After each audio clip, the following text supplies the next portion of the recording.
Salut à tous, le journal du foot de ce lundi 13 mai. Cette fois, c'est officiel, l'OM ne jouera aucune Coupe d'Europe la saison prochaine. Sale soirée pour l'OM dimanche avec cette défaite 3-0 contre l'Olympique Lyonnais. Et la rupture est totale avec les supporters. On a vu des banderoles hostiles aux dirigeants, à Rudy Garcia et au fameux Champions Project. Des supporters de l'OM ont tenté de pénétrer sur la pelouse après le 3e but de Lyon. Des échauffourées avec les forces de l'ordre se sont poursuivies également à l'extérieur du stade. Avant le match, le bus des Lyonnais avait été caillassé. Bref, une soirée à oublier pour l'OM. Le club rhodanien s'est tout de même permis de chambrer son adversaire du soir sur Twitter. Et à la mi-temps de ce match, Mario Balotelli a poussé son coup de gueule dans les couloirs du Vélodrome.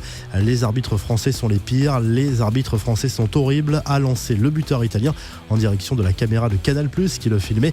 La Première Ligue, elle, a rendu son verdict. Manchester City est champion après sa victoire à Brighton 4-1 dimanche. Liverpool échoue à 1 point des Citizens. 1072 buts ont été inscrits cette saison en Première Ligue et c'est un record. Aubameyang, Mané et Salah terminent en tête du classement des buteurs avec 22 réalisations chacun. Pep Guardiola est devenu le premier coach à conserver un titre de champion à la fois en Allemagne, en Espagne et en Angleterre. Et le français Benjamin Mendy s'est fait remarquer sur Twitter avec ce photomontage. On dirait que nous sommes à nouveau champions. Attendons de voir la confirmation du VAR. On ne sait jamais, a écrit avec humour le latéral français. Les rumeurs du mercato estival qui se rapprochent. Antoine Griezmann est bien dans le viseur du Barça. Après le Mundo Deportivo, la Cadena Ser annonce à son tour un transfert probable de l'attaquant français de l'Atlético Madrid. La tendance se confirme aussi pour Eden Hazard. À 1 an de la fin de son contrat, l'international belge va quitter Chelsea selon son entraîneur Maurizio Sarri. Eden a été un grand joueur pour ce club. Il faut accepter sa décision, a avoué le manager italien sur la BBC. Hatem Ben Arfa s'est lâché après le match nul entre Rennes et Guingamp dimanche. On n'est pas assez ambitieux, on est peureux. On nous dit toujours de défendre avant d'attaquer, a lâché l'attaquant rennais avant d'ouvrir la porte à un départ devant le manque d'ambition des Rouges et Noirs en termes de jeu. Les larmes de Diego Godin, le défenseur uruguayen, a disputé son dernier match à domicile avec les Colchoneros ce week-end contre le FC Séville. Et Robin van Persie a lui aussi fait ses adieux aux supporters du Feyenoord Rotterdam.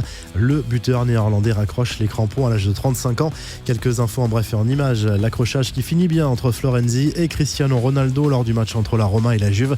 Le Portugais s'est d'abord moqué de la taille du joueur romain avant de le prendre dans ses bras pour faire retomber l'attention.